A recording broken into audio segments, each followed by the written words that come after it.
There never seems to be enough time for anything, right? But time is key to your financial success. Adam Tolliver works with money and time, and he wants to share what he has seen work for so many people. So Adam, what does someone do to start? Where do they go? What do they do? Well, this is one of my favorite topics, Patrice. And, in the past, we've talked about our 4 pillars, and understanding our money relative to time is one of those primary pillars in financial planning for me. And you talk about where to start. Where do we go? One of the first questions that we should ask ourselves, if we're trying to make a decision about where to put our next dollar, where should we save? Where should we invest? What should our priorities be? A great question to get the wheels turning is, when do I need this money? Is this money that I need to pay a bill right now? Do I need it to pay for food? Do I need it to pay the rent or the mortgage? When do I need this money helps us to kind of start the process of elimination about what's possible for us to do with these dollars. And I like to think about how we can use time as an organizing structure for the way we build a financial plan. People say time is money. It's a very common phrase, and I think sometimes people mean it in a lot of different ways. And maybe mostly when it's used, people are thinking in terms of, if I'm wasting time, I can't make money, or, some sort of relation to their worth, the worth of time from a financial standpoint. But in a financial plan, I cannot tell you how often that thought comes to me when I'm working with clients. So time is really integral to the entire picture. Talk a little bit more about that. Why does it come to you when you're talking to clients? So with that first organizing question, when do I need this money? Time is going to impact really how much risk we take, what types of accounts we can afford to put dollars into, and what types of account would be appropriate to put dollars into. If you've ever taken a risk questionnaire, it'll probably ask you about what your time horizon is. So that initial organizing question is one. But then the other aspect is that we can use time as a tool to really contextualize money for ourselves. If you think about the way that we get paid, most people, you want to find out 2 things. How much am I getting paid? And then how frequently am I getting paid? Am I getting paid on the 1st and the 15th? Am I getting paid every 2 weeks? Which, if you've ever been paid both of those, you know that they're not the same. Am I getting paid once a month? Am I getting paid one lump sum? And if I'm getting paid a lump sum, is this a repeatable lump sum that I can expect at another time? Like, we are contextualizing with time all the time. And so, another way is, if someone is expecting a lump sum, that's a great example, right? So whether it's an inheritance or you win the lottery, it's difficult for us as human beings, just in our day-to-day life, to really contextualize how much money something is, especially in large lump sums, because we are typically seeing our money in smaller integrals. So if you tell someone that they make $250,000 a year and they are receiving their paycheck every 2 weeks, they know, give or take, how much their take home is. But if you plop $250,000 in their lap, it'd be a little different for them to kind of wrap their head around. And so one of the first ways that I contextualize a lump sum of money is I ask, how long would this lump sum last us if we did not have any other dollars come through the door? That kind of gets us to orient ourselves. Okay, I could pay my bills for, X amount of months. I could, if I don't do anything else, if I don't add any large purchases or out of the ordinary expenses, I could last for this long on this money. And then we can kind of prioritize.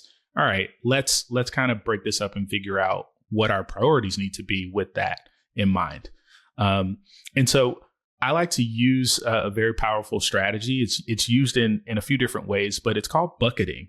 And we think through time bucketing as a short-term bucket, a mid-term bucket, and a long-term bucket. And,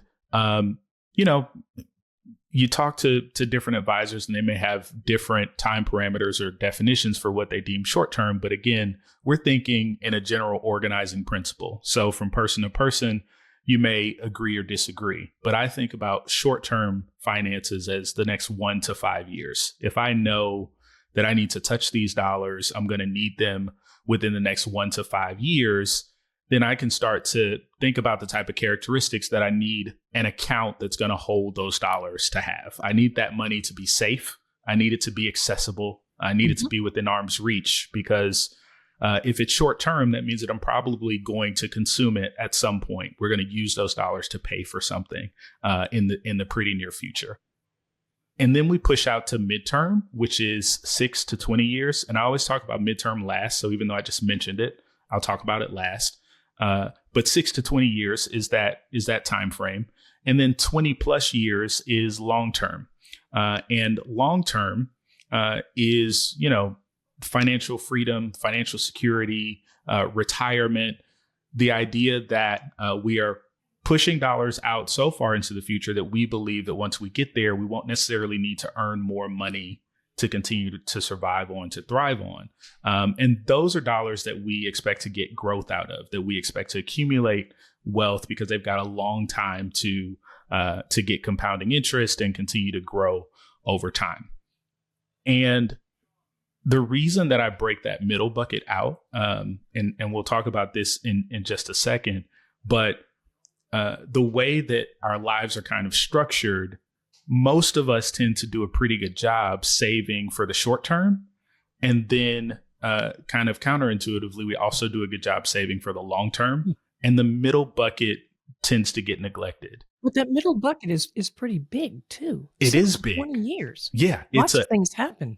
You are absolutely right, Patrice. And I like to refer to it as the ambiguous middle of your life. It's kind of no man's land. Like if you ask someone, where do you expect to be in the next 1 to 3 to 5 years? They might have a decent idea. It's a little easier to conceptualize. If you ask someone what their plans are for retirement or what their dream retirement is, they can kind of think about that. But if you ask someone where they're going to be in 12 years, that's a little random, And so we do a good job of saving for the short term because it's top of mind. It's right in front of us. We're living it. And we know what our needs are. They're very easy to connect with. We know we need to pay bills. We know we need to eat food. We know that, our cousin is getting married next summer and it's a destination wedding. Whatever the details are, we can kind of conceptualize and plan more proactively around that. And then for retirement, many of us, most of us end up participating in some sort of formal retirement plan, like our employer sponsored plan, where we make contributions before our paycheck hits our bank account. And so that money just starts to accrue by virtue of that particular commitment device, which that's a buzzword that we'll talk about in just a bit. But that middle bucket, if we don't kind of call it out, we have a hard time funding it as intentionally. And some people, you end up, it kind of gets funded by default, just if you've got enough cash flow and you're not spending more than what you earn. But we, in our financial plans and working with clients, we want to make sure that we give it a lot more attention. Where do you see the greatest risk, Adam? Long, middle, or short? So that's a great question because there's two ways to think about risk when it comes to our money and time. So one way is in how much risk we're going to take in one of those buckets. So if we're sticking with using the time buckets as our organizing structure, generally speaking, the more time we have, the more risk we should be comfortable taking. And the underlying logic behind that is an idea of goal flexibility. Our goals are more flexible the further out they are because there's inherent uncertainty in the future. And really, the way that I like to think about risk is we are making a conscious decision that we are okay with the certain range of outcomes. So using retirement, for example, if you're 35 years old, using today's dollars, so not accounting for inflation, but just to wrap our heads around it. If you're 35 years old and you're making $100,000, you might say to yourself, I would like to make around $100,000 when I retire as well. So then the question would be, okay, how flexible is that number? Are you comfortable with 90,000 on the low end? If you were kind of landing in the ballpark, where would you start to say, actually, I'm not comfortable with an outcome where I'm making 80 or 75,000? Where's that number? But you inherently understand how difficult it is to pinpoint exactly how much money you'll be making in retirement if we're 30 to 35 years out from retirement. And so when we're thinking about risk and time, we know that we need to have a little more flexibility about what we expect for long-term money, whereas short-term money, you don't want that to be negotiable at all, right? If we're thinking about a goal of going on vacation 6 months from now, and we've priced it out and we know that we're going to need to spend $2,000 on vacation, we don't want to wake up the day before and have our $2,000 be a balance of $1,700, right? And so we need, the closer these expenses are to us, the more certain we need to be about that balance. So we need to take as little risk as possible. So what is that other way to think about risk then?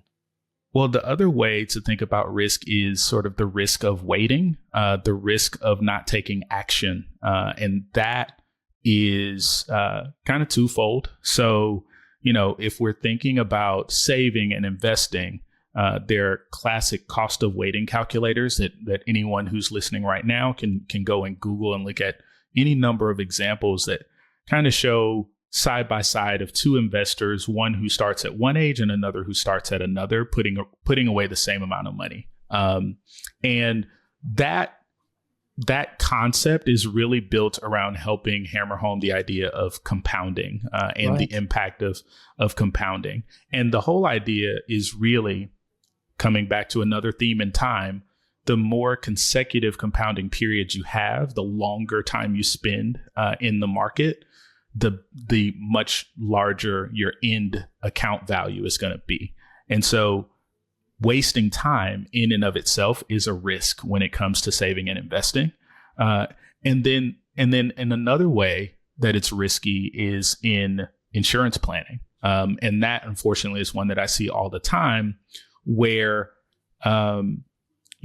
people maybe procrastinate or don't plan their insurance in a way that gives them sort of maximum flexibility and optionality because they wait before they get coverage. And that applies to life insurance, disability insurance, long-term care insurance.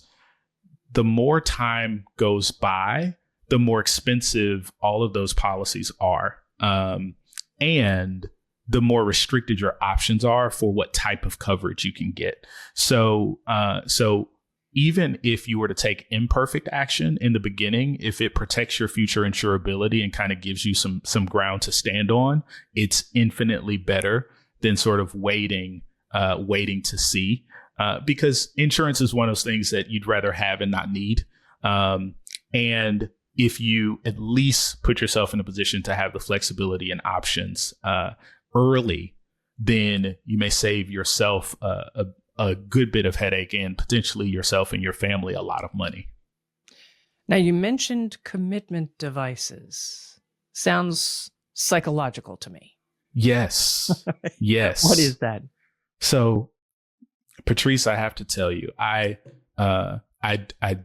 love being grounded in everything technical, right? I want it to be tangible, but human beings, we are very tricky creatures.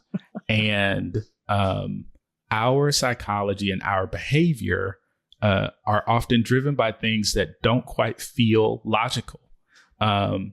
And commitment devices are devices that help us to reduce our cognitive load and the burden of discipline sustained over a long period of time. So in a financial context, the 401k we just talked about is a great example. Mortgages are another great example. We tend to grow our wealth best when we have vehicles that that have some form of automation. So we contribute to them without necessarily having to think about it or take an extra step to do every time. It's sort of, we set this up one time and now it's being done in the background of our lives. So commitment devices have 3 key characteristics. The first one is pre-commitment. So we make a decision and there's a sort of preordained end goal that is a result of that decision. We buy a mortgage, ideally at some point. We buy a house, we have a mortgage. Ideally at some point we pay that mortgage off and now we own the house outright. So that's a pre-commitment device. Same thing with the retirement plan. It's even labeled retirement plan. The dollars are allocated for retirement, right? The next one is there's some sort of motivational structure. So it includes incentives and disincentives. For our 401k, we are incentivized by the IRS to save in a qualified retirement plan. So our money is, we either get a tax deduction for it going in and it grows without being taxed. So that's an incentive to keep it in there. Or we put it in after it's been taxed, but it won't get taxed anymore after we put it in there. So that's one way. But then there's also the disincentive to reach in and grab it early.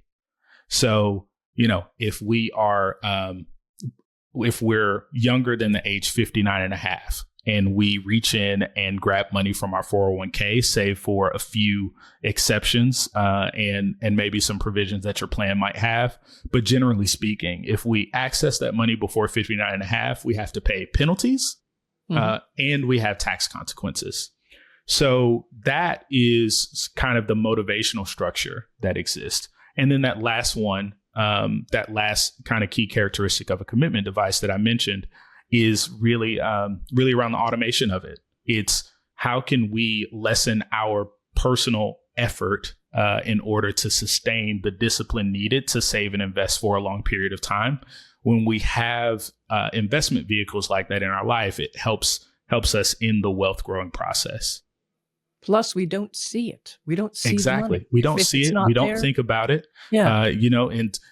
Of course, there are some people, I know who you are, who are, kind of, every day, every few days, every few weeks, checking on their 401k balance. But for the most part, when people start that train, it gets rolling and they don't think about it until maybe they change jobs or, they're kind of getting closer to retirement. So commitment devices are very powerful. That's interesting. I never thought of them as devices, but it makes absolute sense. Yeah. The structure of them are built in mind to incentivize a certain behavior, and they work very well at doing it. All right. You mentioned compounding. Now, that's something, unfortunately, we're not taught in school. Boy, when I first learned about it, it was, where have you been all my life? Talk to me more about compounding and why you really don't want to wait. There's quite a difference when you start saving. Yeah, it's an amazing phenomenon. And I'm pretty sure it was Albert Einstein who referred to it as the eighth wonder of the world. Compounding returns and the cost of waiting are really an illustration of how time is a device of leverage. So keep talking about devices, but when we're thinking about a financial plan, time is leverage. And the more time you have, the easier the lift is. So, I have this conversation with people who think about education planning for their kids. If you are someone who is starting a family, growing a family, and before the baby comes out, you're thinking about education planning strategies, you're doing it the right way because time is on your side. I can't explain in hard numbers this moment, and maybe I'll provide a couple illustrations in the show notes. But the difference between how much you need to save to have a newborn ready for for college versus how much you need to save for an 8-year-old if you're starting from scratch, it's pretty drastic. And in our lives, I think, going back to behavior, just the way that our minds work, a lot of times I think we're processing things in a very linear way. So, we're thinking to ourselves, whether I start, $500 a month this year right now, or if I start it a year from now, the difference isn't that different. Maybe it's a flat, $6,000, but compounding is really an exponential practice. And so the more time we have, the wider and wider that gap is. All right. So we know compounding is a wonderful thing. We also know something called sequence of returns is not a wonderful thing, but it's reality. Yes. Sequence of returns is a very pesky risk. And it is luck of the draw, but it is the idea that we do not know when down years in the market will occur. And especially when it comes to retirement, if you are saving and investing, if you stumble out of the gates in the market in your retirement, it is significantly harder for your portfolio to recover. Mm-hmm. The sequence of return, the order in which your returns occur over a period of time will have a profound impact on the actual account value and performance, even if the average return over the same period of time is the same. And so typically, this is partially a flaw of our industry. So I will take this bullet for us while we're talking about it. But oftentimes when you see returns, you see expected returns, you see average returns, we are thinking about the average return over a period of time, but not necessarily the specifics about what order those returns happened in. And that can have a significant impact on your portfolio, not just its performance, but your experience, especially if you're depending on the portfolio for income during that period. And as you said, there's nothing you can do about it, really. I mean, it's the luck of the draw. Right. Now, to that point, there's nothing that we can necessarily do about controlling what the sequence of returns are. But in planning, because we know about this risk, we do take measures in the rest of your portfolio and plan to make sure that you've got assets, products, strategies in place that can mitigate that risk and help smooth out your experience. Because in wealth management, and we'll maybe talk about this a little bit more in other episodes, Patrice, but it's really about smoothing your consumption over your lifetime so that we can create as much normalcy and predictability as we can. And you don't have these major lifestyle disruptions, including in retirement.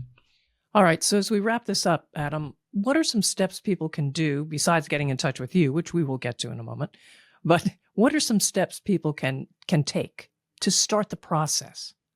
Really, I would start to just think about time as a good organizing mechanism, how you think about your finances, both in the short term and the long term.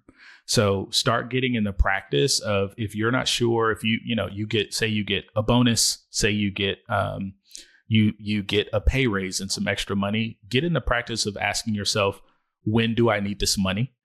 Start thinking about your finances in terms of those buckets, short term, midterm, long term.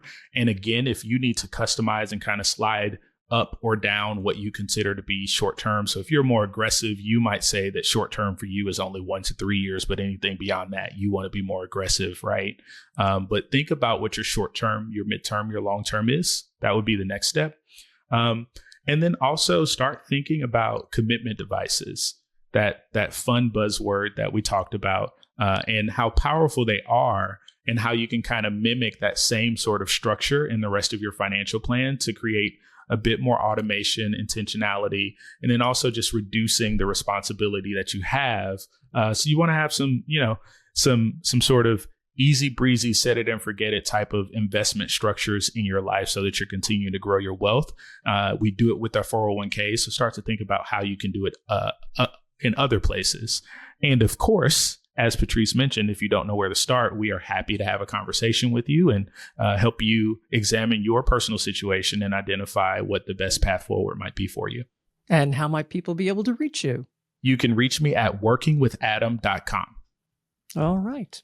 Well, folks, take advantage of time and enjoy your financial success. Follow Adam's podcast to know when the next episode is ready for you, and of course, share it with others. I'm Patrice Sikora, and thanks for being with us. Thank you for listening to Business That Pays. click the subscribe button below to be notified when new episodes become available. The information covered and posted represents the views and opinions of the guest and does not necessarily represent the views or opinions of the Artisan Financial Strategies or Eagle Strategies LLC, a registered investment advisor. The content has been made available for informational and educational purposes only. The content is not intended to be a substitute for professional investing advice. Always seek the advice of your financial advisor or other qualified financial professional provider with any questions you may have regarding your investment strategies. Adam Tolliver, registered representative offering securities through NY Life Securities LLC, member FINRA SIPC, a licensed insurance agency. 1125 Cambridge Square, Suite C, Alpharetta, Georgia, 30009, 404-210-9311. Financial advisor offering investment advisory services through Eagle Strategies LLC, a registered investment advisor. NY Life Securities LLC and Eagle Strategies LLC are New York Life companies. Artisan Financial Strategies LLC is not owned or operated by NY Life Securities LLC or its affiliates. Neither Artisan Financial Strategies LLC nor its advisors provide tax, legal, or accounting advice.